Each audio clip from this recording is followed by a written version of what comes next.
Briefly, what's your view of Peter Dutton? Look, I haven't had a chance to meet with Peter Dutton yet. I think my views about Peter Dutton and what he stands for are pretty clear.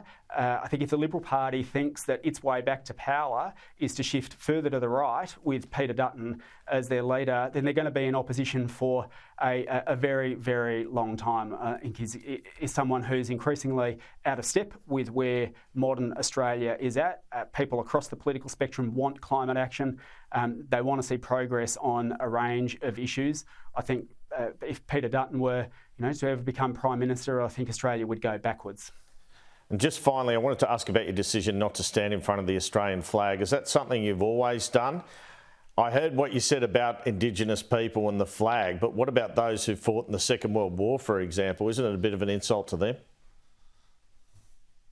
Look, I've got grandparents who served in both the UK and Australian Army, and I'm a regular attendee at the dawn services in and near my electorate. That's something that I take very seriously. And as the leader of the Greens, yes, there will be times where we have different views about whether Australia should be going to war. And look, we've got a very strong view that ultimately it should be the Parliament, not the government, that decides whether to put troops in harm's way. But one of the things that I've been absolutely resolute about and continue to be, both personally and on behalf of the Greens, is that whatever the decisions and discussions we may have in Parliament about whether Australia should be going to war and who should decide whether we go to war, that you have to be united in supporting our servicemen and women who then get deployed.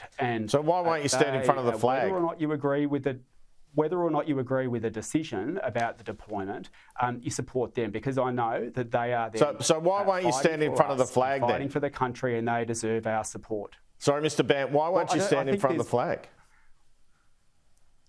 Well, I think ultimately we need to have a discussion in this country about a republic and about the history of this country and about having a treaty, and I think I want to have a focus on those. Look, you will find me regularly in my electorate presenting the flag to schools, standing with people at citizenship ceremonies, at those kinds of services. But I think we do, on those issues about having a treaty with our First Nations people, becoming a republic, having an honest and open discussion about our history, I think that's a discussion that ultimately we need to have. And look, you're even seeing it happen with the Melbourne City Council at the moment, saying, look, let's have a discussion about what we do on Australia Day. And I think ultimately they're the kind of discussions that the community wants us to have in a respectful way.